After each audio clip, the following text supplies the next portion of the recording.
Welcome to the Demeere podcast. We talk about martial arts, self-defense, and a whole lot more. And now your host, Demeere. Hello everybody, welcome to the next podcast episode, and we've got a great one for you today. Before we start, I have to thank my patrons because these are the people who make the podcast possible. And in particular, I want to thank Anke van Hartenveld, who's one of my patrons who I actually have already met in person. She came to my class a couple of times, and we met in other places as well. Very nice lady from the Netherlands who is kind enough to support me. So I want to thank you, Anke, and I hope you enjoy everything we've got going on Patreon. If you want to support the podcasts, please go to patreon.com/my name, Wim Demeere. So patreon.com/Wim Demeere, and we've got a bunch of stuff there. Everybody's welcome. That said, let me introduce you to a friend of mine, Professor Drew Anderson. Drew, how are you doing? I'm doing great. Thanks for having me on. Oh, it's a pleasure. I've been looking forward to getting the chance to talk to you a little bit because we've got a bunch of topics that I think anybody who trains in martial arts and self-defense is going to find interesting. But before we go into that, could you just introduce yourself a little bit, your academic background, the training you did, and so on, so people know a little bit more about you? Sure. I am currently a psychology professor, and I also have a part-time clinical practice. I'm up at the University of Albany in upstate New York, and I tend to specialize. My research has specialized a lot in eating disorders, and as maybe I'll talk. I like doing that because those people are seen as treatment resistant, and it's really helped kind of work with other areas and some of the things we're going to talk about today. But I've been doing that. In terms of my background, I guess the first thing that got me into some of the stuff we'll talk about. I was an athlete growing up. I was a swimmer. I swam up through college, and that sort of ended as I went to graduate school. Kind of got into martial arts really just as a way to, in grad school, just as a way to kind of stay in shape. I had always been active and athletic. Saw myself getting a little bit out of shape. While I did that, I got involved, spent about a year and a half working as a doorman bouncer at a local kind of bar, music venue.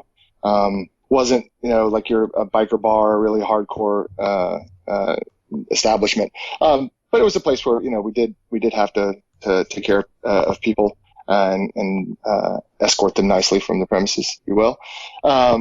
I did that. I didn't really have much of a background. I actually ended up working with a guy who was a very, very early adapter in kind of the whole Brazilian Jiu-Jitsu world.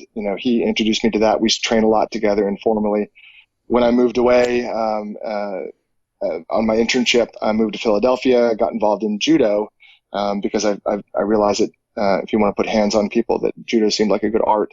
Did that for a while. Eventually had a couple of bad back injuries related to judo, so it kind of forced me out of that. Ended up spending several years after that working as a small family-oriented silat art with a friend of mine, and had, through moving and some other things, can't do that anymore. But that was my martial arts background. I've done several years of that on and off. As I got out of martial arts, apparently I have too much free time and like to do things. So I got involved in sort of the emergency services world, joined my local fire department, became a firefighter and EMT, and have done that. Has been kind of the main venue for my kind of need to do fun and interesting things on the side. I'm currently a lieutenant with my EMS agency. I just got named, actually, to kind of combine my psychology and EMS. I just got named our behavioral health director, so that's kind of the person that works on prevention of mental illness, dealing with people who are emotionally disturbed, kind of training our EMTs and some of the paramedics in that. So that's me. All right, that's a pretty interesting background. I'm just going to roll right into it because I think now that everybody knows that you actually do know what you're talking about and also have some experience to boot. So one of the topics that I want to go into a little bit was post-traumatic stress disorder and trauma, because this is something that you obviously know something about, and especially when you look at having done some work as a doorman, but also working with firefighters, being an EMT and so on. If there's some trauma to be had, I think in that world it's putting it mildly that exists in those jobs. First of all, can you explain to people what, just cutting through all the myths and misinformation, what is PTSD? So that's a really good question. I think the definition is in a little bit in flux, but the idea, the kind of the ultimate idea behind it is that a person is exposed to some traumatic event, that the severity of which we can argue where the cutoff point is, but some traumatic event, typically kind of almost stereotypically one where the person feels like they're going to die or they're witnessing something really horrific and horrible. And what we now know, and this is something we started really learning a lot more about trauma, let's say around the Oklahoma City bombing. And since then, we've obviously had a lot of conflicts in the world, and we've had 9/11 and things like that. What we realize is that most people will be exposed to traumatic events in their lives. We've seen some research suggesting that most people, if you sort of ask them in surveys, will report an average of about 3 really major traumatic events in their lives, and depending on how you define traumatic event. But what we do know is that most people don't go on to develop PTSD, and PTSD is after that trauma, that essentially the effects of the trauma linger. So the person has re-experiencing, that's kind of that flashback idea. They have physical symptoms of that. They do a lot of avoidance. So let's say if they got into a car accident, they won't go by that intersection, or they may not even drive in a car, or then, some things that remind them of that event. So basically it's a traumatic event that sticks with the person and affects them. And frankly, once a person develops PTSD without treatment, we really think that could be a lifelong, that PTSD can last for the rest of a person's life for decades. I worked at a VA on my internship, and we saw people that were from, the Korean War, who were at that point, this was, in the mid 90s, had been living with PTSD, what we now know is PTSD, since that time. But what's interesting is that we now think that really the natural human reaction to a trauma is resilience, is recovery. Without any treatment whatsoever, most people who are exposed to a traumatic event will, over time, recover just fine. So they may look pretty affected immediately after, in the immediate aftermath of that event. And that's what we see. We don't really diagnose PTSD immediately following an event, because most people will have sleep problems. They'll be thinking about the event. They'll be upset. They'll be physiologically aroused. They'll be crying. But over time, people come to terms with it. So what we're really trying to discover is how does that natural recovery process get interrupted? Because if most people will recover just fine, a certain subset of people, for reasons, will not recover, and it will still affect them over a long period of time. All right, that's pretty interesting, because especially what you just said here at the end, that apparently most people recover from the trauma, perhaps even automatically, and that it's all about not interrupting that process. Because when you look at, I don't know if you remember when PTSD started becoming a little bit more, let's say that people were more aware about the concept, and it started being used all over the place. In many cases, I think, when it really didn't apply. And this whole idea of that, well, you went to war, or you worked as a police officer or an EMT or whatever, so you must have PTSD. So it's an absolute must. No, there's no other way that you can survive this. You must be a totally traumatized person. Whereas what you say is that, well, not everybody goes through that, even if they live through pretty horrific things. Is that a relatively new insight, or is this something that was, pretty much known in psychology circles for a long time? No, it's relatively new, and I think well, first, clearly, I know this because I know the kind of the fire and EMS worlds and the police worlds. We do definitely have elevated rates of PTSD, and we can maybe talk about why that might be in a minute. But you're right. The majority of people who work in those fields do not have PTSD. It's elevated rates. We have elevated rates of suicidality and PTSD and depression. But what I very clearly remember, because I was living in upstate New York and living in Albany when 9/11 happened, And so it's 2.5 hours for me. It's just almost due south. And at the time, when this happened, there was this idea that we were going to have to send armies of psychologists and therapists down to Manhattan, because everybody was going to have PTSD, and because, you couldn't avoid seeing it, and everybody watching it, 24/7 on the television around the world was going to have PTSD, because these were these kind of unfiltered raw, before they started editing some of this stuff, unfiltered raw video of the planes crashing, people dying. And it turned out that a lot of people were really affected by that for a period of time. But if you look, that whole idea that all of New York City, and frankly, a decent hunk of the world was going to be end up with PTSD, just never happened. And we had seen similar things happen in things like, again, in America, the Oklahoma City bombing, things like that, large public disasters, terrorism incidents, where the predicted high levels of long-standing PTSD did not happen. People did get PTSD from those events, but it wasn't the rates we thought. So that was kind of a turning point where there was a kind of a struggle within psychology about this. The people who would theorize that any experience of a trauma is going to lead to PTSD, and these sort of people stepping back and saying, well, wait a minute, this is clearly not happening for something like PTSD. Plus, many people, myself included, even before I got into fire and EMS, had things happen to them or saw things happen to them that were pretty traumatic, and ended up recovering from that just fine. So that is a relatively new piece. I think it's always been there, but I think as a profession, psychology has started to shift that way. And I say this, and I know that some people even might disagree with that and still think that there are probably higher rates of PTSD out there. But I think really the good research that's been done has suggested that resilience and recovery is the norm. And that's how I like to think about it now. I think we think about it as, how do we get people to not block that natural recovery process, and how to facilitate it where we can. Okay, and I'd like to get into that right away, but as you mentioned a little bit ago, it says you see elevated levels of PTSD in certain professions. Could you talk a little bit about that? Sure. There's actually just this past year, so the newest research I've seen is some research that suggests that rates of PTSD and at least EMS, because that's where I've seen some of the research, it's pretty similar for what I've seen in fire as well. And some studies have been done internationally in police. And we're talking about maybe twice the rate of PTSD. So there was a study done, I believe in Australia, that suggested that about 20% of their paramedics had probable PTSD. They asked by a questionnaire, it wasn't a full diagnosis.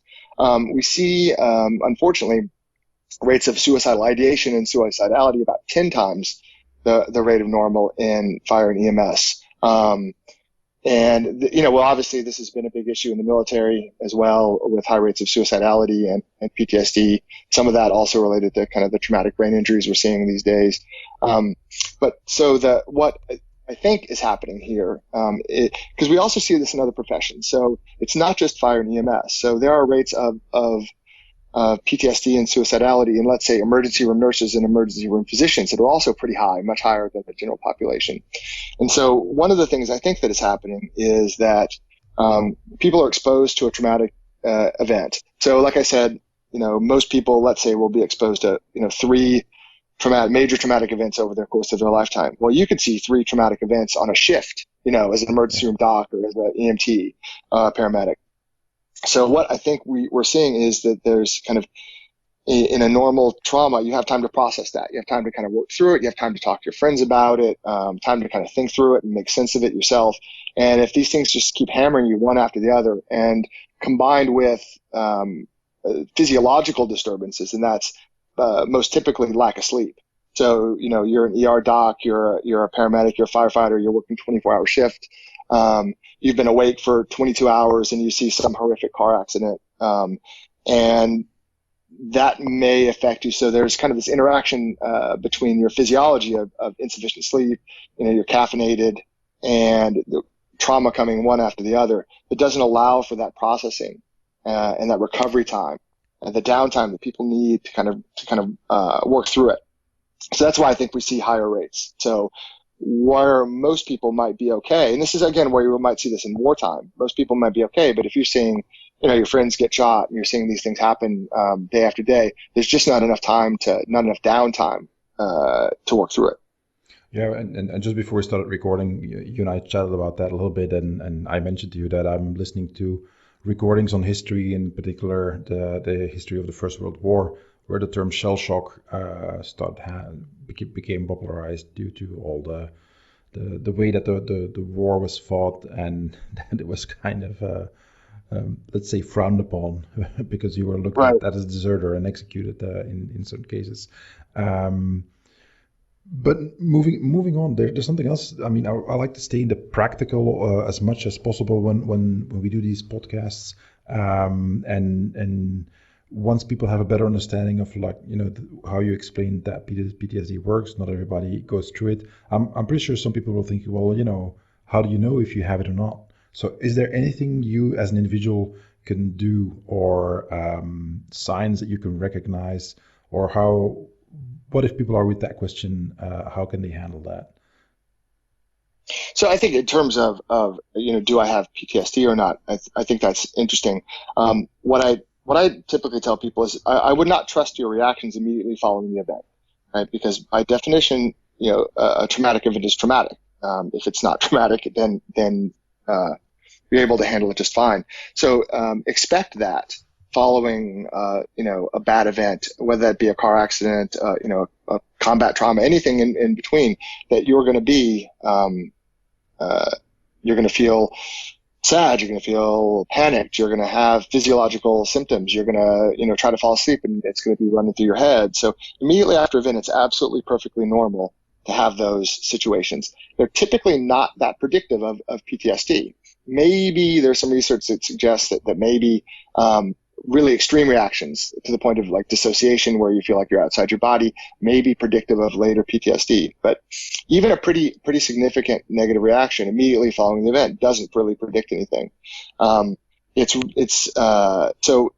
what we sort of start to tell people is, if you have a really particularly bad reaction, or you find it's not going away, so that after a month or two it's still as if it's just happened to you, then that might be more of an event. Or there's some overlap between PTSD and, let's just say, burnout. We see that a lot in emergency services, where there's this kind of overlap between the idea of PTSD and the idea of just, there was no one event. It was just this accumulation of event after event, and I start not caring about people anymore. And so one of the things I will tell people is, if you start getting this kind of compassion fatigue, like you find it hard to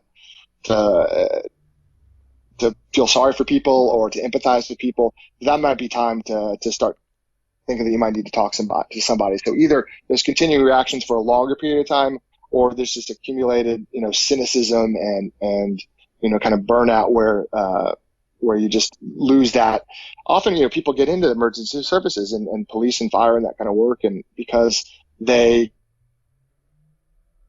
want to help people. And when you find that you just can't care about people anymore, that's, I think, a real red flag. Yeah, no, that makes perfect sense. And I remember reading an article a while ago about this as well. That apparently one of the factors that is a big influence is what is your thought process like? What are your thoughts on all this? How do you view the world before the traumatic event happens? Is if you have a built-in self-reliance mechanism, in the sense that you grew up always having to take care of things yourself, and as opposed to depending on others, that certain personality traits can actually help in not getting PTSD. Do you have any information about that? Yeah, I think this ties into a little bit about the idea of resilience. How are you protective of PTSD? And you're absolutely right. There are, and we're still learning a little bit about this, but there are clearly some factors, some ways you see the world, some cognitive, thinking styles that seem to be associated with not developing PTSD or resilience. I guess it's probably worth talking about here. Yeah. Well, I want to get into it right away, but just one quick question to run this off is so you mentioned some of the things that people should perhaps go talk to somebody about if it persists and so on a couple of months afterwards. Let's say this is the case for somebody, and they know it's like, holy crap, it's been 2 months and I'm still in the moment that this traumatic event happened. It's not going away. Well, what do they do next? Talk to somebody? Okay, who, how, what, how? What's the best way to go about this? That's a great question. I think that to a certain extent, working with trauma is a little bit of a specialty game. So, if I'm a psychologist, every psychologist in the world should be able to treat depression because it's the most common, kind of mental illness we have. Most of our anxiety disorders you should be able to treat. PTSD seems to be a little bit of a special game because I think, if you're that therapist, listening to people talk about these traumatic events kind of day after day can be hard on the therapist as well. What I would suggest people look for, and this is my professional bias is going to come out here, that what we really know is that the cutting edge and best treatments for PTSD involve some type of exposure therapy. There's a few different versions of it. So if they're going to look for somebody, I think the first question they should ask is, and this could be a psychologist, it could be any kind of therapist depending on where they are in the world, is whether or not they practice some version of exposure therapy. There's a version of it is called prolonged exposure. There's another version called cognitive processing therapy. But what they involve is having the person kind of go through and talk about that trauma. Because one of the things we think that sort of paradoxically keeps people from recovering is trying not to think about it. So they'll avoid it. And so that avoidance keeps them from kind of working their way through it. And so exposure therapy in one version or another, and it kind of depends on the flavor of it that you get, they'll have people kind of go through it. So it's an incredibly effective therapy. One of the things I did want to mention is that, we do know that exposure therapy and PTSD treatment, PTSD is treatable. One of the things I think that there's this kind of a little bit of a myth out there that kind of once you get PTSD, you got it for good and you'll have it the rest of your life. And that's just not true. PTSD is really treatable, but you got to have the right kind of treatment. And so some version of exposure therapy, the problem with exposure therapy is it's difficult. You got to talk about the event. So there's this event that was incredibly traumatic for you, and you've got to kind of keep over and over again. You got to kind of talk through it and kind of process it and think through it in a certain way. It's tough. Working through that trauma is not easy. It is effective, but it's not easy. But I would say that your best bet is to find a person that does some version of exposure therapy. There are organizations.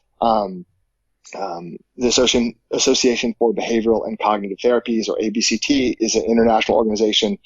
They do. I'm involved with that organization. They have a clearinghouse. You can go on their website and find some people. But there's a lot of people who are not involved with that organization. But I would ask for exposure therapy in one version or another. In terms of depression and other areas, again, this is my own professional bias. I was trained as a cognitive behavioral therapist. I train others in cognitive behavioral therapy. It's the kind of therapy I do. I also think that's an incredibly effective treatment for depression and these other problems, suicidality. So if you look for those kind of keywords, exposure therapy or cognitive behavioral therapy, that's as far as I'm concerned, your best bet. Okay, that's great advice, and I think that brings us to the second part of this topic is resilience. You've mentioned it several times that this is a key point in not only handling PTSD but also perhaps avoiding it. Could you first of all just define that a little bit? What is resilience? Sure, I think resilience is. In this particular case, resilience is resistance to, the effects of negative life events. And there are lots of models out there for resilience. And people are obviously interested in this, and people have been interested in this for thousands of years, whether or not they called it resilience, this idea of how do I not let these things affect me and negatively. And there's a couple of models I think that have served us well. One of them is I like this notion of the appraisal process. So there's this idea that kind of part of your brain is constantly scanning for threat, right? And this is what we call the primary appraisal. So part of you is kind of going through your day-to-day life and it's scanning for potential threat. And so the primary appraisal is there anything out there right now that might be of harm to me, right? Yeah. And so if the answer is no, primary appraisal is good. You just go on with your day.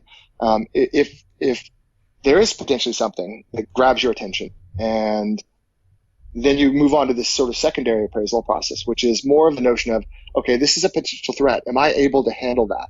Is this too much for me? And if you're able to handle it, if you say, well, this is kind of a thing, we think of that as a challenge, right? It's challenging. Okay, this is going to be hard, but I can do this. I got this. That's that's not necessarily a bad process. In fact, that seems to be in some ways associated with enhanced coping. So if it's not a problem at all, that primary appraisal process says, nah, this is not even a thing, that's fine. If it's going to be a challenge, okay, this is going to be something, but I can deal with it, that's probably not a problem either. And where we run into problems is when you think that you do not have the resources available to cope with that threat, whatever it is, whether it's somebody screaming at you, whether it's work, it's your kids, it's a big thing or a lot of little things piling on. That's where we think of as resilience falling down. When your capacity is not, you're not big enough to be able to handle whatever it is in front of you. And so in some ways, the entire resilience process is to move people from that threat to challenge to this isn't even a thing in the first place. Yeah. Okay? So all of our the way I think about it is all of our processes are designed to move people so that they don't experience that threat, that overwhelm, that I can't handle this. And there's two pieces to that. There's a lot of cognitive strategies. So thinking strategies that you mentioned, kind of mindsets and ways of thinking about the world. And we can talk a little bit about that because I think that's really important. And then there's also the physical stress response. So relaxation and some things like that. So if you have both of those things, you are most likely to be resilient. If you have a series of cognitive strategies and a series of kind of ways to kind of recover physically, then you're probably best off. In one of the models I like of sort of cognitive strategies, if you will, is a concept called hardiness. And there's a kind of a cool story behind this. I just happen to like this one because it's easy to remember, it's simple, and it comes with some really practical strategy. It was really developed by a guy who was in the middle of studying Bell telephone. And if for people who are in America and are old enough will remember that it used to be that our phone service was a monopoly in the United States. And he was in the middle of the studying managers, and the telephone system in the U.S. was deregulated. So basically these people were in this kind of cushy monopoly job where they didn't really have to worry about anything. I mean, there's no competition at all. And then all of a sudden there's competition. It was deregulated, and it was this incredibly stressful experience for these people. Well, he happened to be studying these managers, and he followed them after this deregulation and found that some of them coped incredibly poorly, and they fell apart. There were divorces and alcohol use, and I think there were some suicides. But another group of people handle things incredibly well. And so what he did is distilled out kind of the principles that the people who coped well with this stressful experience did, and he called it hardiness. And there's kind of the three parts to this, and they all start with the letter C. So it's like the 3 C's of hardiness. And one of them is the first one I think is commitment. These are in no special order. They kind of bounce around, but commitment. And this is the idea that you will stay engaged. Because remember, people with PTSD, one of the things that they do is that they withdraw and they pull away and they try not to think about it. And it turns out that's an incredibly common coping response, just also an incredibly bad one. But almost always staying committed and invested is a great coping strategy. There's a couple of times when active coping is not incredibly helpful, but overwhelmingly it is. So you get committed and you say, that's it, I'm going to do something. And then you move to this idea of control. And the question to ask yourself is, what do I have control over in this situation? Now, if you remember this kind of Bell telephone, they didn't have control over the company being deregulated. The U.S. government did that. What they did have control over is their response to that. And they said, okay, you know what? we're going to have a 50% job losses. I'm going to make sure I'm not one of those 50%. What can I do to engage? Do I want to, hey, my boss got fired. Maybe I'll take my boss's job. And they stayed both committed to the process, but also looked for ways to stay in control, even if objectively they weren't in control. Little things, anything you can do to kind of make your situation better. If there's one thing we know in psychology, it's that feeling out of control tends to lead to poor outcomes. Feeling in control tends to lead to better outcomes. It's kind of one of our few universals we have in psychology. So this idea of looking for control wherever you can. Doesn't have to be in total control, but anything you can do. And the final one is to start to figure out ways to see this as a challenge, not a threat. And I kind of mentioned this when I talked about that appraisal process. And this kind of goes with control. If you can see this as, okay, this is going to be tough. You acknowledge that it's going to be difficult, but that you got this. You can handle this. It's going to be doable. You'll figure something out. Those are the kinds of thought processes that you are a resilient person, that you have. And what helps here, frankly, is practice. This is where you see the idea of, and you know this as a competitor, first few times you compete, you're overwhelmed, you freak out, you've never done anything like this before. So there's this idea that kind of gets built in here of inoculation. So you'll see the term stress inoculation a lot if you look into this world. And the idea is you practice. And the more you practice, the more you essentially train yourself to know, okay, I've done this before, I've got this, this is no big deal, I've seen this before. This is why you can see someone who is kind of new to a job, like let's say a new EMT or a new firefighter, absolutely freak out the first time they get into a situation. A couple of years later, they've seen 100 of these things, and this is old hat to them, and it doesn't create that it's a challenge, not a threat. So this is where, again, practice and whether that's imaginal practice, imagining yourself in some of those scenarios and kind of going through them can be really incredibly helpful. Also, practicing smaller doses. This idea of inoculation, right, kind of comes from the idea of giving yourself a shot, a vaccine, kind of give you a weakened version of it so that you can handle the stronger version of it. So this idea of hardiness, of control, of keeping control wherever you can, committing to doing whatever you can, and then trying to figure out ways to see this as a challenge and that within your capacity is kind of one mental framework. And this is where people who come from a background of some degree of difficulty in their lives, not kind of overwhelming necessarily, but, what they're finding is people who've kind of had, like I think you mentioned this, people have had some challenges in their life. They've had to deal with things and cope with things before. Do better because this is new. This is not new to them. This is kind of old hat. Like I've done this before. This is not a big deal. Yeah, I think that makes perfect sense. And as you mentioned, a competition. This is one of the things I did the last time I was training one of my students for a competition, and had to do a bunch of things. And what we did is gradually ramp up the intensity and the difficulty of what they had to do, especially in sparring. And one of the last things we did is just simulate the environment. And then I asked, okay, just invite a bunch of your friends over to come to class, and we'll have a regular class. But at the end of class, we're going to pretend that you're at that competition, and they're going to be the audience, the public, and they got to scream and you encourage you and yell and wolf whistle and do anything they want basically, but make a whole lot of noise to kind of simulate that environment. And this even if you know that it's fake, even if you know this is not the real competition, it's not the real thing, it still affects you. It's still something that your brain needs to handle, as opposed to just a regular sparring session that they had done dozens and dozens and maybe hundreds of times before. So it works quite well. Yeah, I think that's exactly the process we're talking about. Ramp it up a little bit harder. I think, again, in the world of martial arts, like they say, if you've never taken a punch, first time you get hit, that's going to be a pretty big game changer. But, it's happened 1,000 times in training, and it's, you learn that you can get through it and that it's not as big a deal. I would say also that in that particular case, frankly, I've seen that a lot of times it's that your friends are harder to deal with than strangers would be.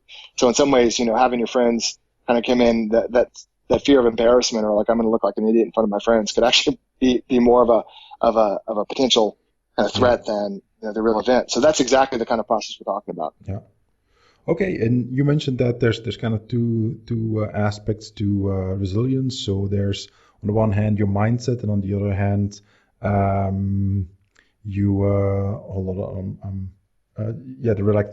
the physical aspects of stress in your body. Could you talk a little bit more about those two?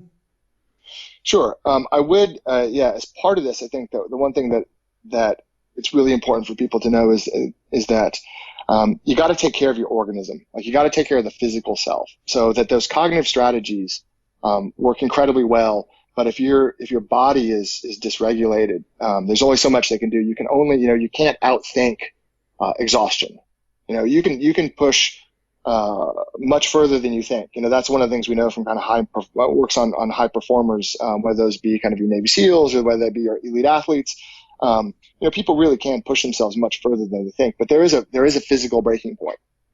And one of the things that there's a couple of ways that this plays out. One is sleep deprivation, and not getting enough sleep. It's horrible in emergency services about this. Like I say this, I'm part of the problem. My EMS shifts tend to be midnight to 6 in the morning, and then I go to work the next day.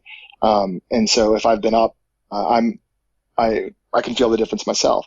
But what we know is, for instance, people who are sleep deprived or report that their sleep was disturbed before a trauma are more likely to get PTSD than people who report that their sleep was not disturbed before a trauma. So one of the things I would say is that you just got to keep that baseline functioning going. And lots of people are going to listen to this podcast and they're going to kind of nod along and they're not going to get enough sleep because their life is busy. And so I teach at a university, and one of the things I talk about, I teach a class in health psychology. So it's kind of some of the stuff we're talking about today. And one of the questions I always ask is we go through kind of common health issues, and almost all of the college students, I say, who really gets 7 to 8 hours of sleep? And there's like maybe 5% of them in a class will do that. It's horrible for you, and the more we do research, the more we realize that sleep deprivation is absolutely horrible. If you don't get that, you're setting yourself up for a bad event. You're setting yourself up for what might not have been a bad event otherwise to be a bad event for you, a traumatic event. There are higher rates of suicide in people who are sleep deprived. There are higher rates of trauma in people who are sleep deprived.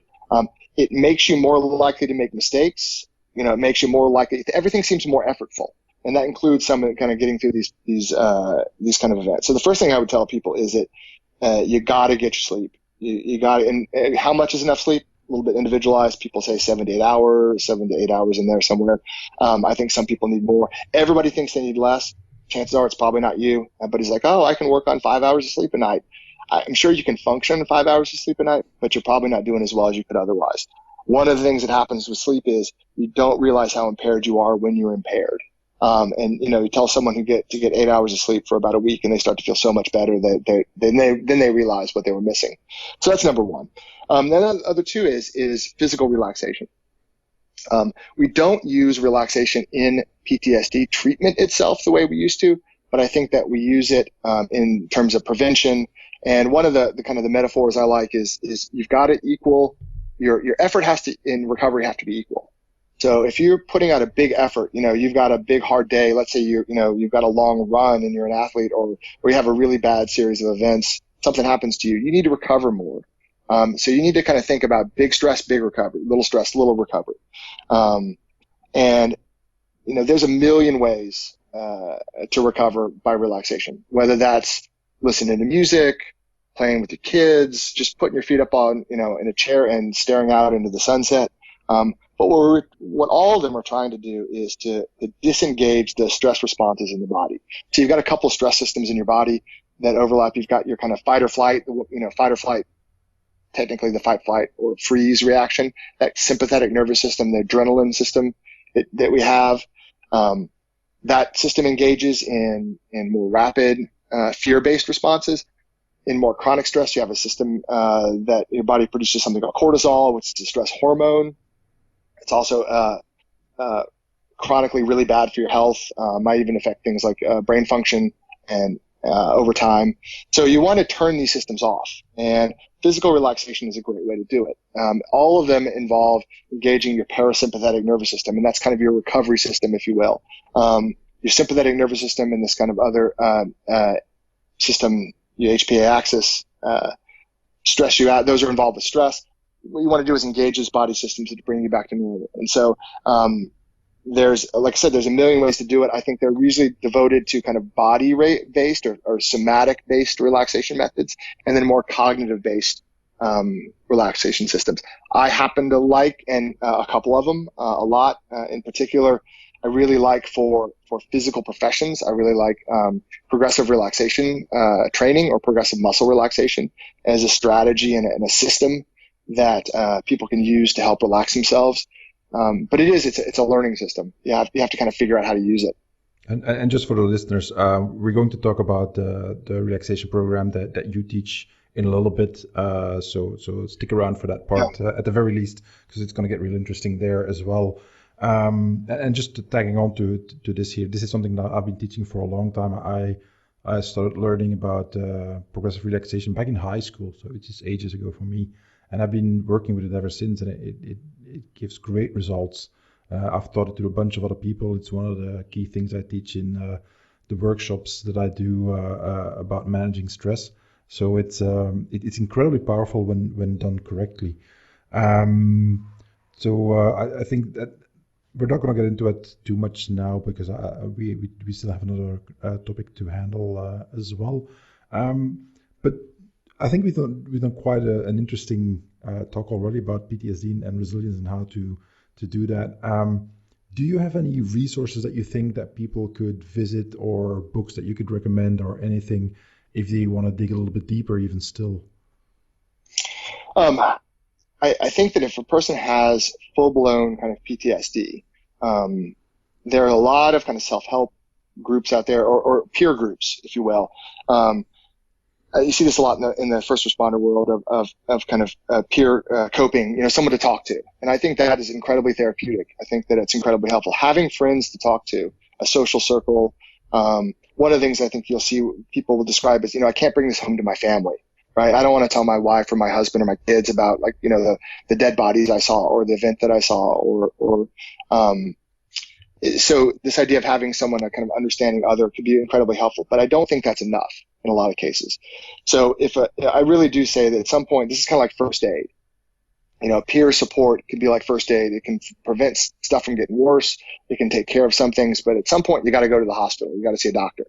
And I think that if a person really truly is having, is suicidal, is having full-blown PTSD reactions, I think that you really need the services of a professional. So, the first thing I'll say is that past a certain point, I don't think there's I don't think self-help is enough, or even kind of talking with your friends and family members is enough. I think you got to go see somewhere. I think there are some great self-help books out there on general cognitive behavioral strategies that once you learn those basic strategies can be applied to just about any area of your life. So again, I'm going to give you my professional bias here as a cognitive behavioral therapist, but there's a couple of books in particular that were originally designed for depression. But as you read them, you see how they're applicable to other areas like anxiety and anger and just general stress management. So I tend to refer people to these books a lot as just general great resources. If you learn the things in these books, you can probably handle negative life events in your life a lot better, even if you don't consider yourself clinically depressed or anything like that. And one of them is a book called Feeling Good by David Burns, Burns. It's been around. David Burns is one of the first students of a guy named Aaron Beck, who's kind of one of the fathers of cognitive behavioral therapy. It's a Kindle book. There's probably 1 billion copies in print. You could probably find it at your local used bookstore for $1. That's a great book. So Feeling Good is a really good book. And again, it was written primarily for depression, but you see there's chapters on anger and procrastination and other negative emotions as well. There's also a similar book called Mind Over Mood by Chris Padesky. It's Padesky, another psychologist, another kind of student of Aaron Beck's. Very similar books. They kind of overlap a lot. Also, again, it's been around for years. Those are two of the best kind of overall self-help resources. I would also point you to, again, I've mentioned them once, the ABCT, the Association for Behavioral and Cognitive Therapies, keeps an updated list of books for self-help that have kind of passed the research test. So it's not someone just writing a random book and kind of come up with, hey, I think this is a great idea, let me write a book. These are books that in a lot of cases have actually had formal research programs done on them, or they're based on principles that are coming out of research. So if they go to the website there, they can look up, there's a series, there's a place to click, and it's an ongoing kind of constantly, but changing list of books. So, there's also some specific ones more to trauma and more to other life problems that might be a little more directly applicable. So I would point people towards that resource because it's, ABCT is a scientific organization, and those books have been vetted and are not some random person's idea of what might work. Okay, and just for the audience, if you go to wimsblog.com/24, so the number 24, that'll take you to the page with the show notes, and I'll have links to all these books and the ABCT, so you can find it right away. So I think that's pretty good. That's really practical advice that I'm sure a lot of people will find useful. Before we tackle the next topic, is there anything else you want to add to this about PTSD and trauma and resilience? Anything that you want to mention on top of the rest so that people really hear this message? No, I think that the couple things that I really want to emphasize is that this stuff, it is really possible to learn resilience. It is possible to learn to frame things in a way that you can get through them more easily. I think the PTSD is treatable. One thing I didn't mention, which I think is an interesting point about the cognitive side of things, is when I first I was a college athlete, so when I got to grad school, one of the things we did was we advised the university sports teams on stress management. And one of the things that was interesting is back then we taught a lot of relaxation skills. In fact, it was primarily relaxation, with the idea that people who choked, people who got overwhelmed, were too physiologically aroused, right? They got too ramped up. And that our job was to help them bring themselves back down. Some newer research suggests that can be true, definitely. But what they're finding is that in a lot of cases, the people who are high performers are just as physiologically aroused as the people who choke or who find themselves like freaked out. What's different is their mindset. And what's different is they're seeing it as, again, this sort of challenge. Like they'll get all ramped up and think, I'm excited, I'm ready to go, I can do this, as opposed to someone who thinks, oh my God, this is too much. I'm flipping out. Everything from I'm going to miss that free throw to I'm not going to be able to handle this patient. And so we've moved, kind of fundamentally grounding people in relaxation skills, but then really starting to work on those cognitive skills, that mindset stuff. And that's definitely teachable. So my one take home message is all this stuff is absolutely teachable. The therapy can be effective. And so that I don't want people, listening to this podcast or listening to any kind of podcast on this topic and think that they're kind of doomed to, well, I never learned that. And I'm already 30 years old, or I don't have that background. I can't learn this stuff. It's definitely teachable. There's a lot of resources out there. And I would encourage everybody, that's interested in this to really start delving into it. Because you'll find, like I said, a lot of really practical things that you can move yourself forward with this. I can only agree with that. I think it's one of the most important things to remember, like you said in all this, is that it's not hopeless. There is always hope, no matter how bad you think it can get, or that you think that it's already gotten. There's always value in finding help and starting to work on this. So I think that's a nice wrap up for everything that we've talked about so far on this topic. And then I'd like to move on to the second one. This is a question that often arises now in the media when you see, for instance, police handling certain people, and later on it turns out that they have mental disorders or something else. But I've also seen it mentioned in a self-defense context when people talk about, for instance, well, how do you take care of a guy who's obviously out of his mind? How do you handle somebody, let's say, for instance, a homeless person who's apparently dealing with some severe psychological issues and so on. And we just opened up a little bit and call this handling, let's say, disturbed individuals. So is there anything you could give as far as guidelines and tips for the people who want to know how to do this in the self-defense context? Sure. I will say that there's someone that I may or may not have come up with. Rory Miller has a great book on this that he wrote, which I think has some great tips coming from his background. I think when we talk about handling emotionally disturbed persons, I think the first thing to say is that there's not a lot you can do to help a person who's having a full-blown excited delirium, which you may have heard about. It's the person who you've seen these videos where the person is absolutely flipping out. They're naked, running completely incoherent. They get restrained by the police. They stop breathing and they die. This is a medical intervention. Usually there's some sort of pharmacological something going on. They're on some sort of drug. Their body gets so amped up that they're beyond talking to. Those people, there are medical protocols for dealing with those folks. So anything short of that, where a person's in this sort of full-blown agitated delirium, excited delirium, depending on the term that people use, there are, I think, helpful mindsets. And again, this is my background and training as a cognitive behavior therapist, dealing with people's mindsets. I think that one of the best places to work is with your own mindset on this. And it's just a few kind of tips, I think, in terms of mindsets that help is the first is to not take it personally.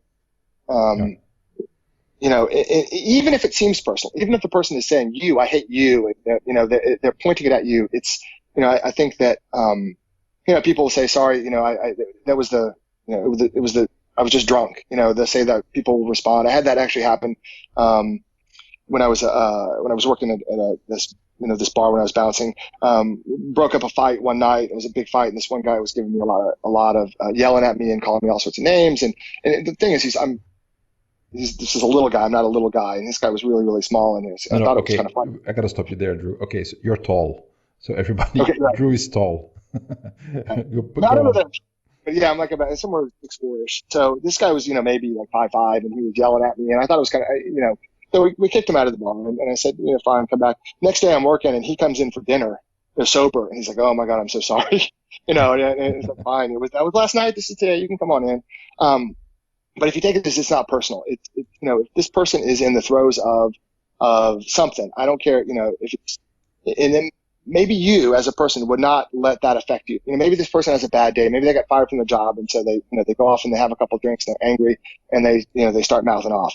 And maybe you as a person would not do that, right?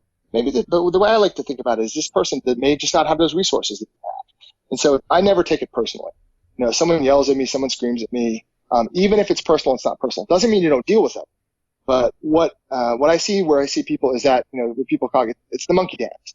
You get mad and you start, they push your buttons and then you ramp it up, and then they got to respond to that threat and you got to respond to their threat. And, about 90% of that would go away if you just realize that it's not personal. Doesn't mean you necessarily have to take a lot of crap from somebody, but it means that it doesn't push those buttons in you the same way. So, that's the one I like. Even if it seems personal, it's not personal. This person they're on something, or this is just a horrible day, and they're not really attacking me. I just happen to be the person in front of them when they go off. All right. And so I think that can help you maintain your calm in the face of that, keep it from ramping out of control. The other one is, if you think about this, is that if you think about yourself as a problem solver, right? So emotional distress is typically related to a problem or problems, whether that be frustration or injustice or whatever. A person is ramped up because something's wrong. You can't do that to me. Why did this happen? Whatever that might be. So one of the things you can do is, if you can try to some extent, think about yourself as, look, this person is ramped up because of a problem, right? Can I help solve that problem? Now, the problem might be that they just don't like the way you look. All right, that may be another issue. But often, you find that if you think about yourself as, okay, what got this person ramped up, and is there anything I can do to ramp it down? That might be something simply as, hey, you're in my bar, get out of here. This is locals only. All right, you know what? Even though I have the absolute right to go wherever I want, I'd probably be better off leaving right now. So sometimes, you might remove yourself as part of that solution. Maybe it's, just talking to somebody for a couple of minutes and just listening and helping, share their injustice in the world. They might just be really mad about something. And if you kind of take the wind out of their sails by agreeing with them, that can work. So if you kind of think about it as this is not personal, this person's mad about something else, really, what can I do to help that? I think that helps as well. And the other one is just to simply,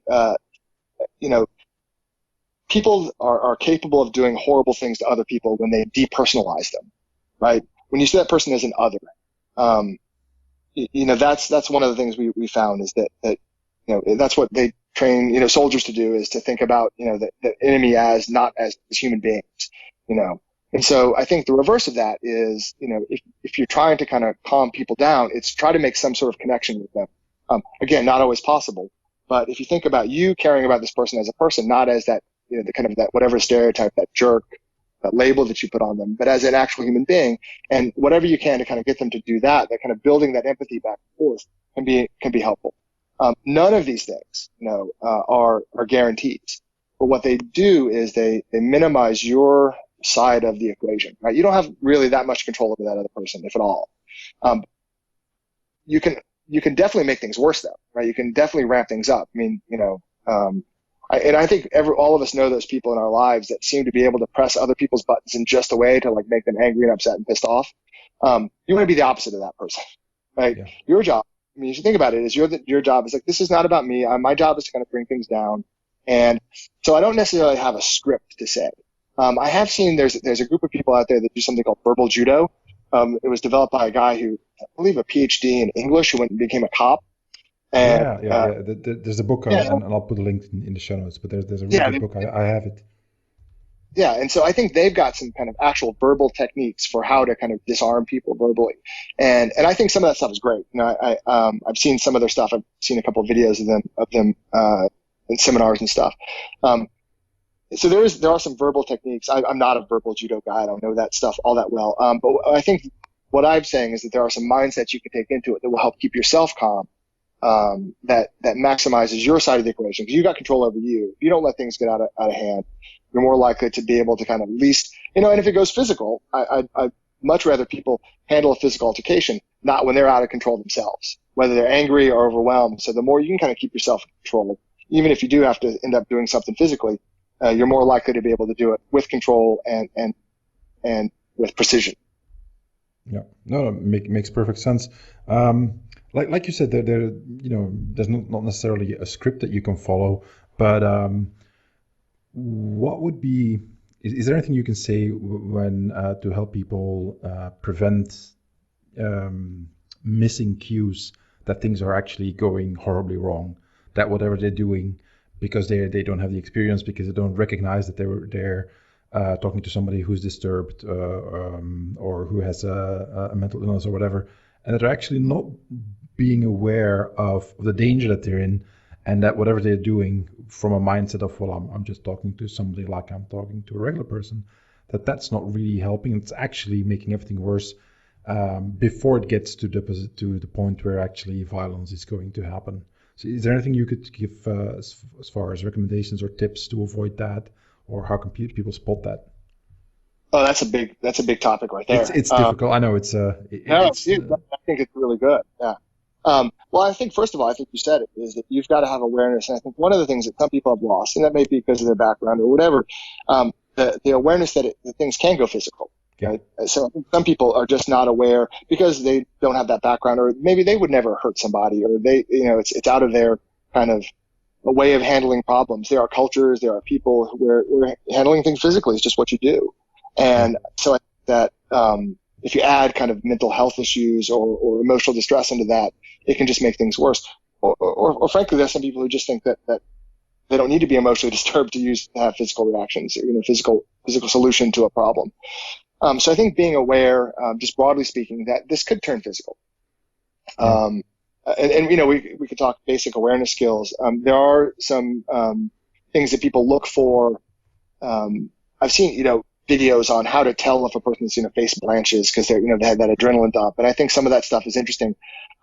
I don't know. I'm more of a gross picture guy. If what you're doing is not working, the person's getting more and more agitated. There's those signs. If you want to, I've seen like compilation videos of watching, pre-fight cues, the person looking around and then sucker punching somebody. So I think becoming aware of what some of those cues might be. But the foundation of all of that is awareness and paying attention to your surroundings. You can't get stuck in your head. And frankly, you can't get stuck in, you're talking to your buddy at the bar, not noticing that, you accidentally knocked some guy's beer over or shoved him and now he's angry at you. You got to be watching your outside world and not get stuck, task fixation on what you're doing. So I think basic awareness skills, which is again, a whole nother discussion, are critically important here. But notice if what you're having is having an effect, right? If what you're doing is working, you should see some of those changes in the person. They should be getting more relaxed. I've had people go from being really angry at me on say an EMS call, being really, really pissed off and angry, to crying, 10 minutes later, it's like, I'm so sorry. My wife just divorced me. And, if you see that kind of break, that obviously you're having a positive effect. Yeah. Yeah. No, and I think this is one of the most, I wouldn't say overlooked nowadays. It's not overlooked anymore, but it's still, people often tend to gloss over that, like, yeah, let me get to the killer kung fu techniques that are going to help me handle this guy. No. Try not to get into that kind of situation to begin with when somebody's being irrational or is displaying the kind of behavior that leads to no good. Maybe act right. Before that.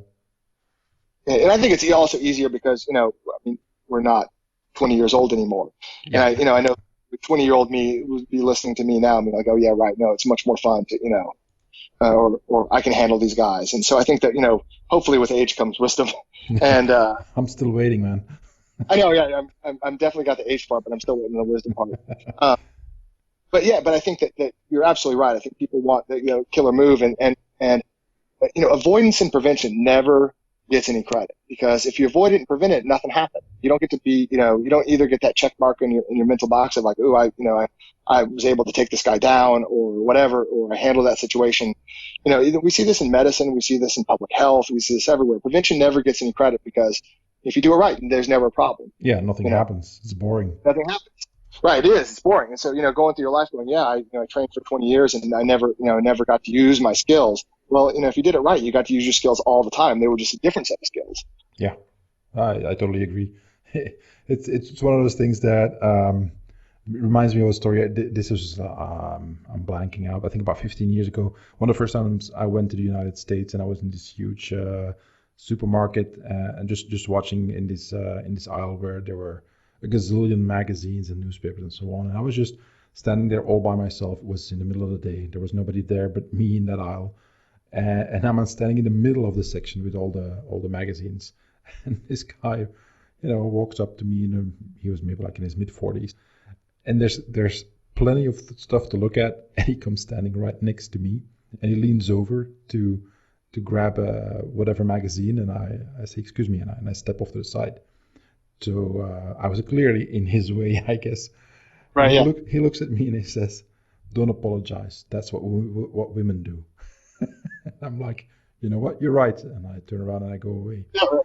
So I was like, There's no point. There's absolutely no point. What am I going to do? Start a fight with this guy? Or did you just call me a woman and beat up a guy in a supermarket in another country with all the cameras pointing at me? It just doesn't make any lick of sense. Right. And again, the people, different cultural backgrounds, different histories, where that's what they believe, and they're kind of going through the world looking for offense, if you will. It's never made a lot of sense to me. But I understand where people come from backgrounds where it does make sense to them.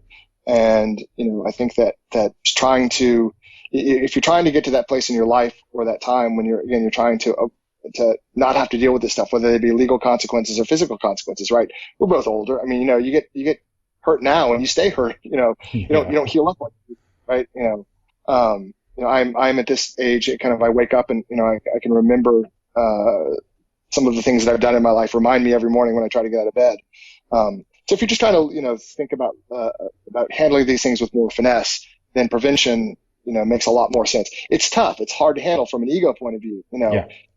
I'm sure you could have taken that guy. I'm sure you could have done all that kind of stuff. And I'm sure, with the right mindset, you could have gotten angry, like you said, and ramped it up. So one of the hardest parts is kind of talking yourself down. Yeah. I like this idea, and I read this just recently. I wish I could, there's somebody that made a very elegant, kind of idea of your job is to go home at the end of the day to your family, to your kids, or to move on with your life, and anything that gets in the way of that is not worth it. That's actually one of the things that I'll link to the article, but that's one of the things that I learned from Monty, our mutual friend. Yep. And he said, you got to have a mission statement. What's the mission statement? And the mission statement is just get home in one piece, be with your family, with your loved ones, have an amazing life, and anything that gets in the way of that's what you need to avoid. Right, absolutely. I saw a great thing where someone was involved in a conflict, and they kind of said, there's nothing I could say to you right now that would be as bad as you having to live with you. That's a good I'm just messing, I'm done. And they walked away. They're like, your own life seems so bad. There's nothing I can say to you right now that will make it any worse. So I'm just going to let you go live that life, and I'm moving on with mine. Yeah, and I think that's one. I mean, you already touched upon it before when you said it. I think that's one of the keys in avoiding problems with anybody, but in particular with people who are disturbed individuals, is not take it personally and try to be like a professional. Try to be like a professional doorman, a professional police officer, or what have you. Somebody who deals with difficult, violent, and irrational people all the time. If you take every single incident personal, you're not going to last in that kind of job. So build that mindset to begin with. And one of the things that I like to do is advise people, well, think things through beforehand. So what do you consider is worth fighting over? What would warrant your using violence on another human being, knowing full well that potentially and that this could escalate into lethal force, because any violent conflict can always escalate. So my point is that if this guy is standing next to me and he's clearly trying to pick some sort of an argument with a random stranger he sees in the supermarket, you know what? I'll let him have his victory. That's just fine, and then I'll walk away. I can live with that and carry on having an awesome trip in the U.S., which is exactly what I did, and Right. didn't think twice about it. So it's as you say, it's a little bit more difficult. You know, the ego sometimes gets a little bit in the way, but then the goal should be how can I handle my ego and how can I live in such a way that my ego isn't as easily bruised, which is maybe another can of worms. Maybe not for today. Yeah. Now, what I also wanted to ask is, you touched upon it a little bit, and I'd like to dig a little bit deeper in it. It's this idea that a lot of people don't even recognize that, well, you know, there might be danger at all, that violence is an option for certain people. How do you go about, if this is a not too difficult a question to answer, how do you go about explaining to somebody who's totally unfamiliar with topics of violence and disturbed individuals and handling all this, and all the violence they know is what they see in the movies, and even then they don't like to watch those kind of movies. Somebody who's lived a pretty sheltered life, and I've had this question before, what would be a good strategy to talk to these people and kind of introduce them to the concept, you know what, it's not always puppies and rainbows. There's actually quite disturbed, dangerous people out there. I think that's a really tough one, because I think past a certain point, you know, we learn from experience. And if your experience has been, hey, I'm 30 years old, nothing bad has ever happened, you know, so nothing bad is going to happen. And people are generally nice and good, and everything is going to work out. You know, I think there are people with that background, and frankly, most of them will go on and live their lives and never have anything bad to happen to them. And they will kind of live long and productive lives and believing in the puppies and rainbows and unicorns. And okay, you know, that's good for them, you know, I guess in that sense. But if you've got a person where you know, let's say you're worried about them, right? You know, you're worried that mindset is putting them in situations where they could be taken advantage of. I think that, you know, almost, you know, I struggle with this. You know, I've got kids. You know, you want them to go off and live their lives and not be taken advantage of. And so, you know, you think about this as a parent. You think about this as any kind of professional as well. I think the problem is that those mindsets become self-perpetuating. So one of the things that this comes from my sort of cognitive behavioral therapy background is people have a confirmatory bias. Yeah. So that is, once you get an idea in your head, you filter reality, and you see the things that perpetuate that mindset. So this can be incredible. I mean, in a lot of cases, a lot of times, this is incredibly helpful, right? This is a good thing. We want this to happen. In this particular case, may not be so good. The problem is that unless something, either someone close to them or they themselves have some event where they're, you know, it's tough to shake them out of that mindset, and it can be really, really damaging. You know, that realization that life is not always like that can be really tough for some people.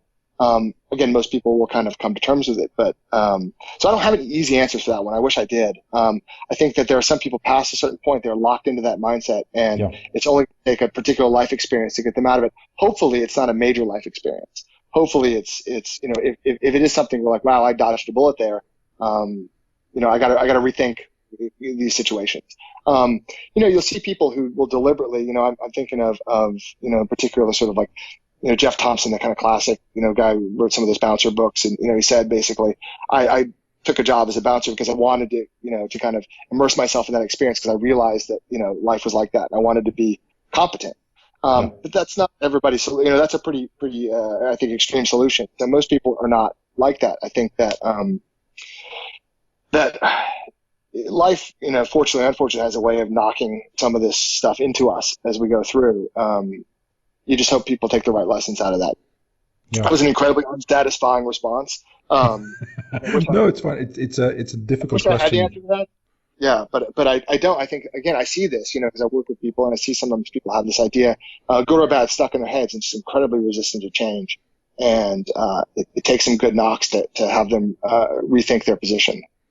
Yeah, and my idea about that, and again, my daughter, I have two kids, and my daughter, she's going off to a trip abroad with some friends for the first time. So it's one of the things that I've been teaching them for a long time is trying to be aware of what dangers there are. There's some things they're not allowed to do they're not allowed to go out in certain parts of Brussels until 3 a.m. on a Friday night. Nope, you're not going to do that when you're 15. Right, I'm not allowing that. And other things are obviously, well, you want to go out until 2 a.m. To that party where I know pretty well, the kind of crowd that hangs out there. Well, you're for sure fine, you're old enough for that. So it's a little bit trying to manage both staying safe and not being paranoid, because there's a middle ground that you have to find, and it always moves. But on the other hand, just like you said, you find a lot of people very resistant to change. And then we get back to what you mentioned earlier, is that the aspect of resilience is your mindset beforehand. So, like you said, life tends to knock everybody down every now and then. Well, if you've got a mindset of living in La La Land, it's going to be very difficult for you to live through that experience. If, unfortunately, it's a quite traumatic one. So, a difficult question, and I'm guessing that there won't be any easy answers. No, I'm reminded of, as you're saying that, I'm reminded, if you ever watch those videos of like the no touch martial arts masters, yeah, who get, and they have the videos and they're like knocking 100 people down with their their mind powers, and then they get into like the event where some guy punches them in the face. Yeah, they get into like they accept a challenge. I think watching their faces, there's one in particular I remember that the guy's in there and he gets punched in the face and he looks down and like touches his mouth where he's bleeding, and he's like, you watch his entire mindset shift. He's like, oh wait, maybe this stuff doesn't work, and that's what I think you'll find some people do, is that one event like that can in an instant, they can open up a whole idea that life is maybe not the way I thought it was. Yeah. And then they spend some time putting themselves back together after that. Yeah, and some people do run straight back to their delusional world, as I'm sure you've seen as well. Oh yeah. Okay. Well, moving on to the third topic, and I really this is one of the main reasons why I want to have you on the podcast, because you have a relaxation program that you teach that I think is very valuable. It's very similar to some of the things that I've been using myself actually, and that I used as a competitor or when I still worked as a bouncer. I think it's quite effective. It takes some training, it takes some experience, but it's not rocket science on the other hand. So could you explain a little bit what is your relaxation program and who is it for?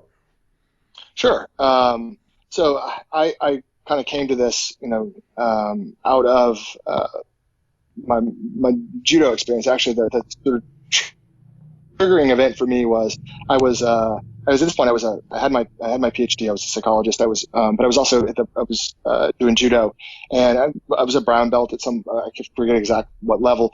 So I had been involved in a while, and I ran into this sort of high level judo guy who was visiting, who was one of those guys that I couldn't make anything work on him. And it was absolutely, and he would counter me everything, and he's kind of chuckling this whole time, like he's clearly not taking me all that seriously, which made me that much more like I gotta get this guy, and nothing. And after about I forget how long, 10 minutes or so, he's like, you want me to tell you what you're doing? I'm like, would you please? He's like, you're tense every time before you try to make a move. You tense up. He's like, I can feel it, and I know where you're going. I counter it, and I was like, and there was the light bulb went off. I said, well, I've been trained in how to teach people to relax. So that for me was the start of kind of developing some of this stuff personally, and that was kind of the trigger for me. And then I've gone on to kind of, we'll talk, I've kind of developed it in a couple of different ways. But the idea comes out of progressive relaxation training.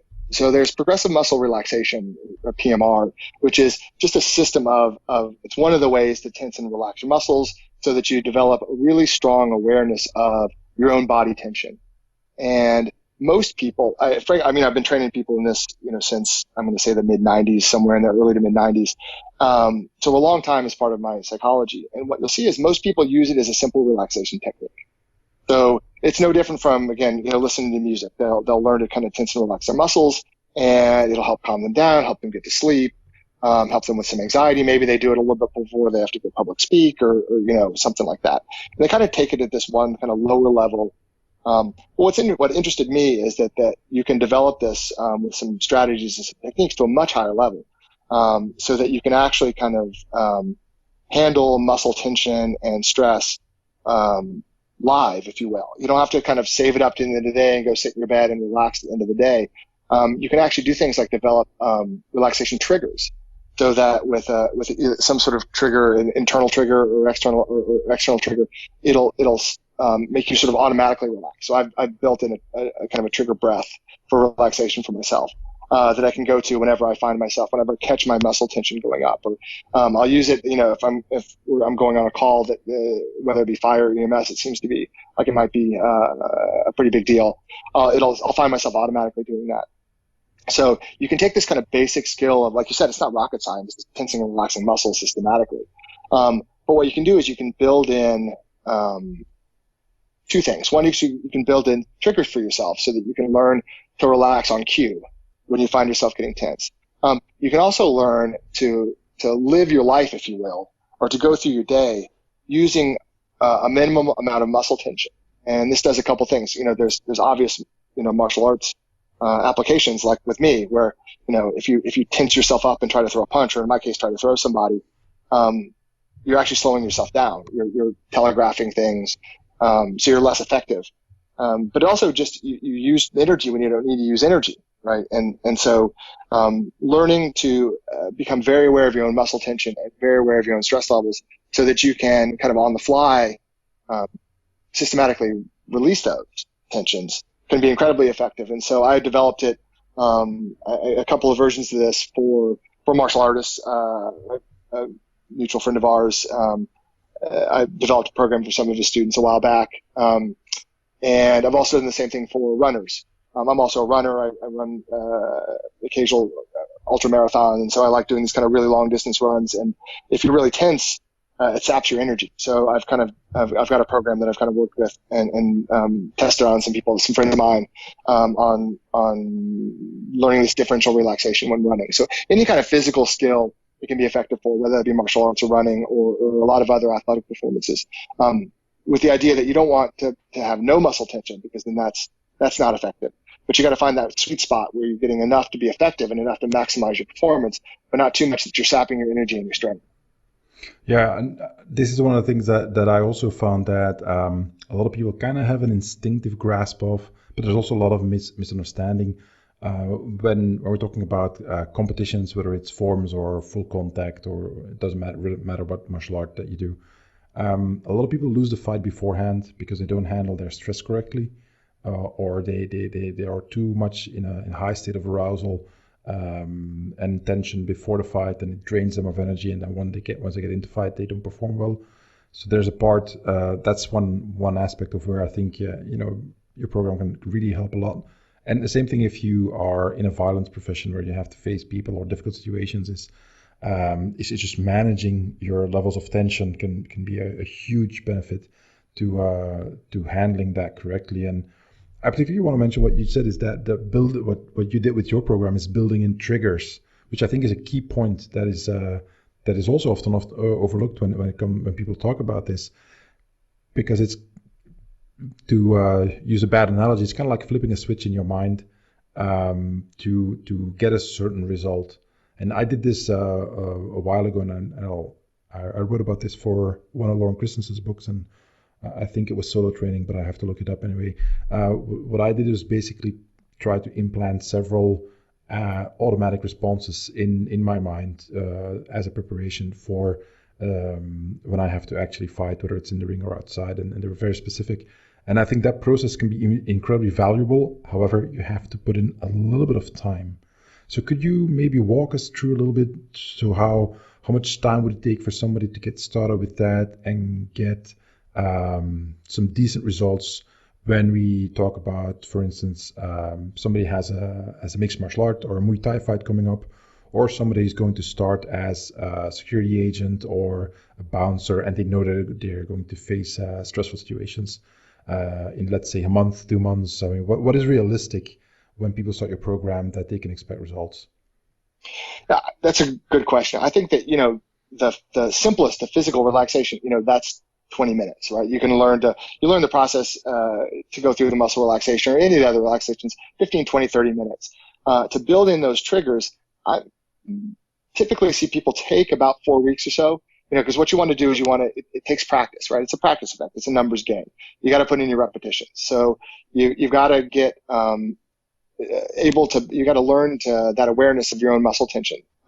Once you get really good at relaxation, what you'll find is this process starts to happen a little bit automatically. And I usually see that after about 2 or 3 weeks of not of daily practice. It doesn't take that long to do, but you do need to have that consistency. So after 2 or 3 weeks, you start to see it. I see people able to really put a trigger in place like that after about a month, let's say.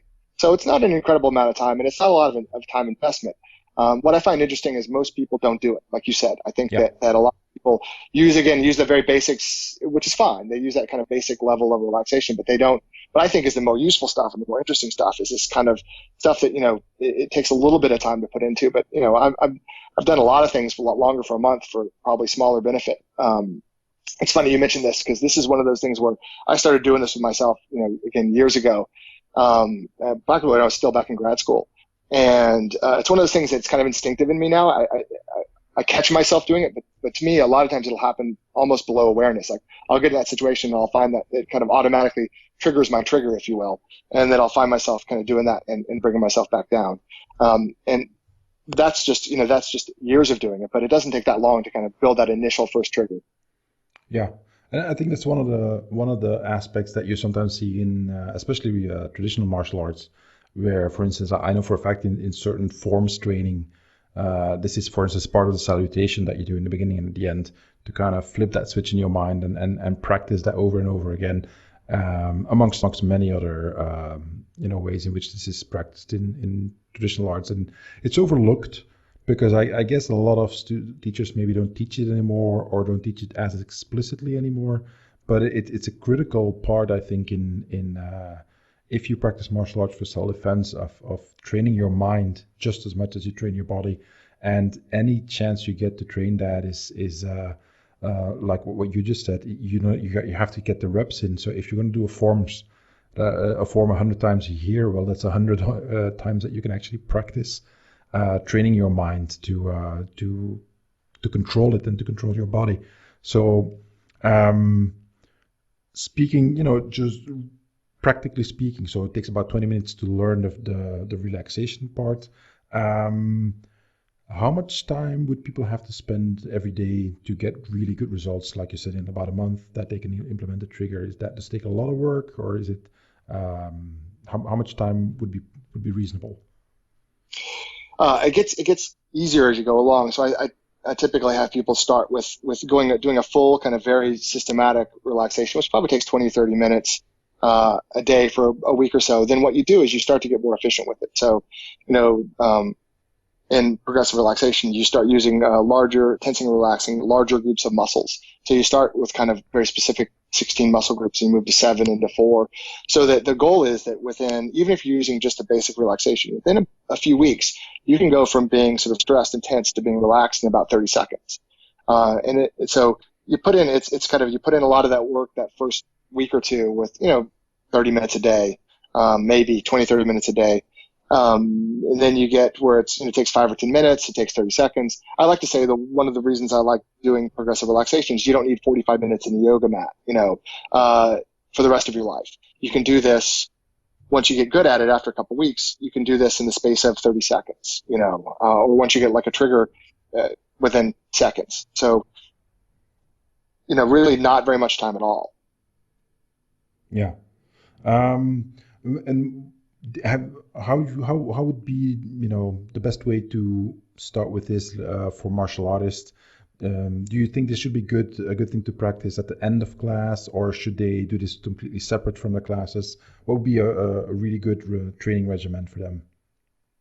I think that doing some of it outside of classes, one of the things that I like to have people do, whatever the physical skill is once they've gotten pretty good about relaxation, to start to think about differential relaxation. So take the most, to take a martial arts example, and probably a stereotypical simple one would be to think about a punch.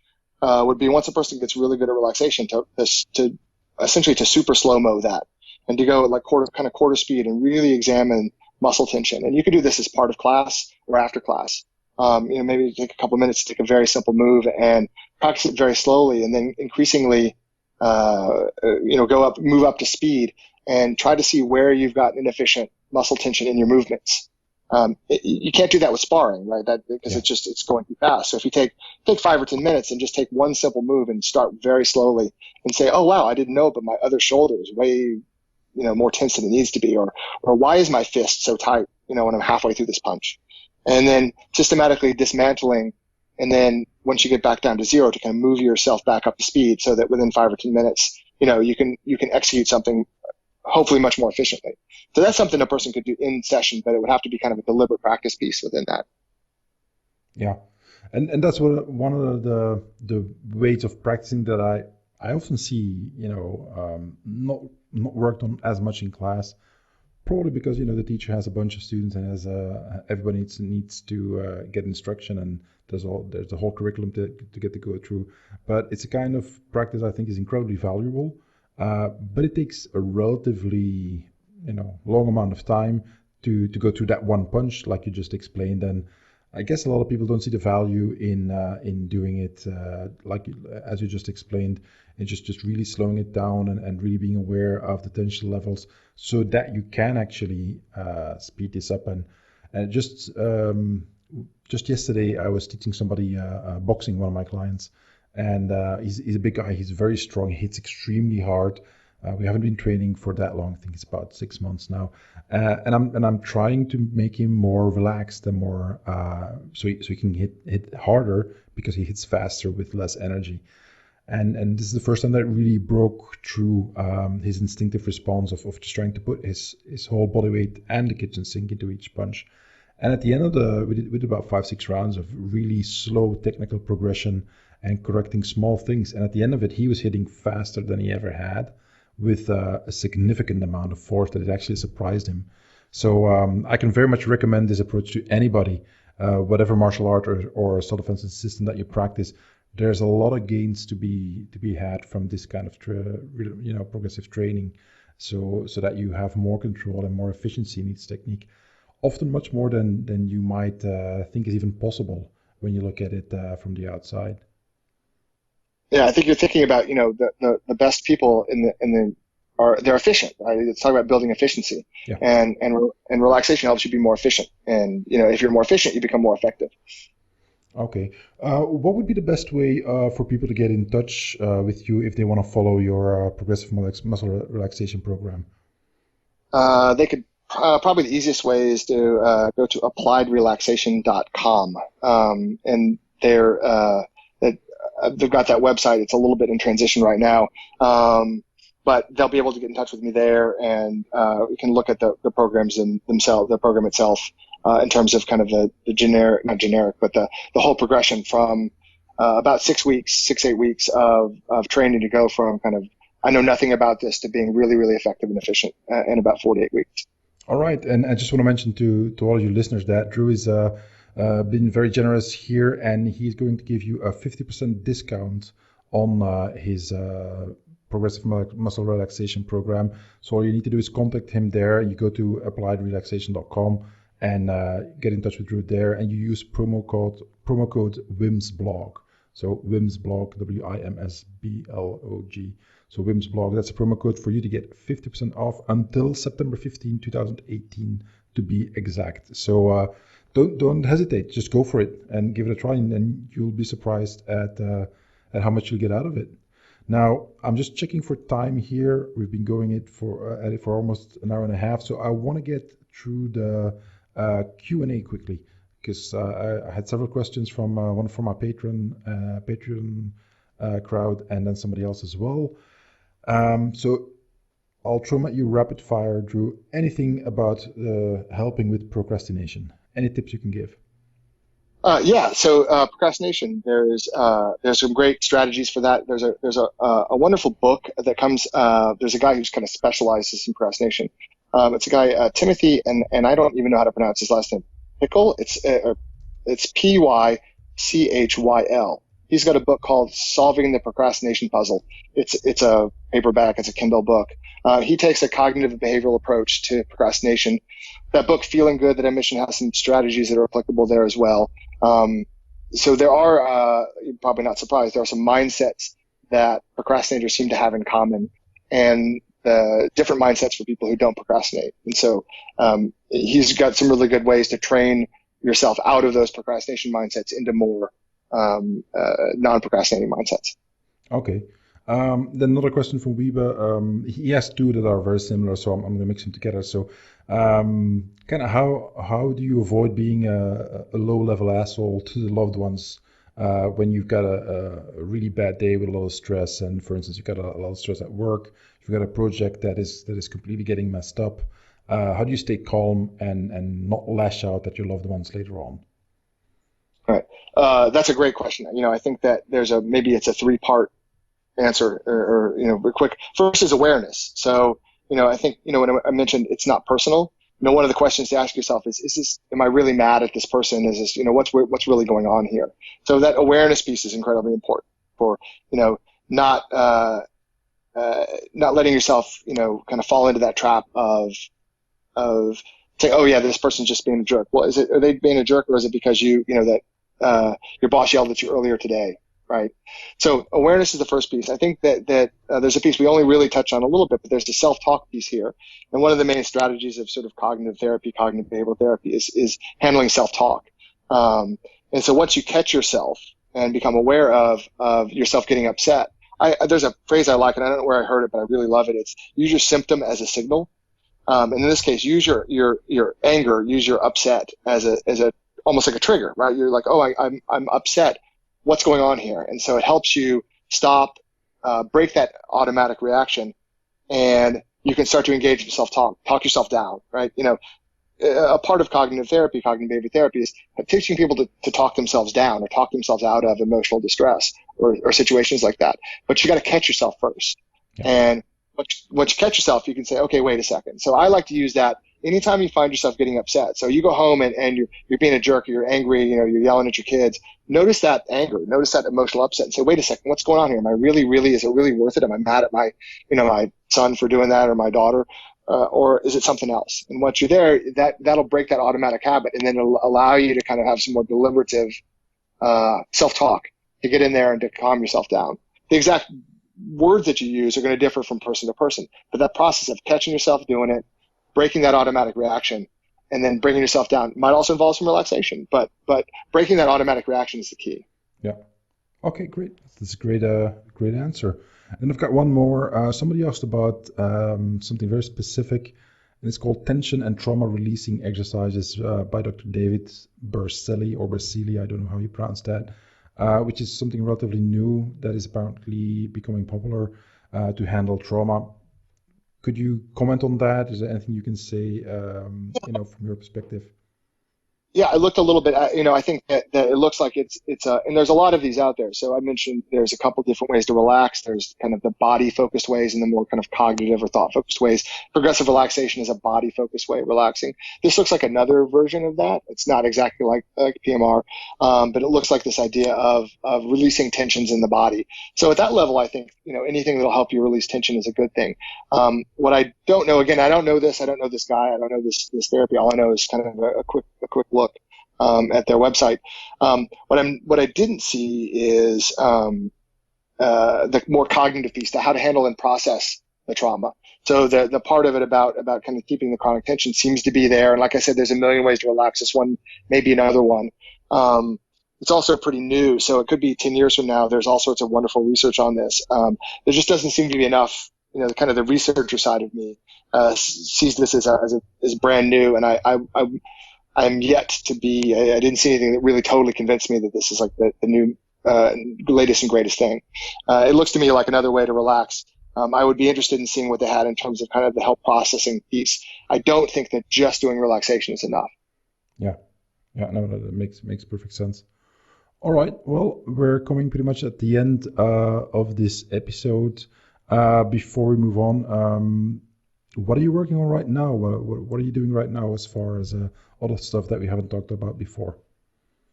So, other than kind of some of my research thing, I've also in the middle of adapting another sort of psychological treatment, originally for depression, called behavioral activation, which is essentially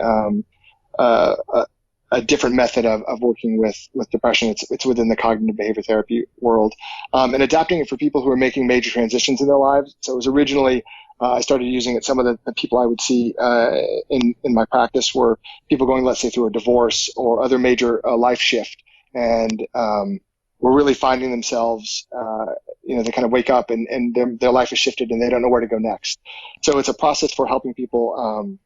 It was originally designed for helping people build better lives to help relieve their depression. Well, I basically adapted it so that you don't have to be fully, suicidal or in some sort of major depression to take advantage of this process. So it's a really incredibly effective process for helping people kind of think about and then build better lives. It's very, very practical. And I'm sort of working on that for people who don't feel like they need a psychologist, right? They don't need a therapist. They just need some direction on how to move their life forward. Yeah. Whether that depression or whatever else. So I've been working on that a lot as well. Okay, and how can people get in touch with you for that?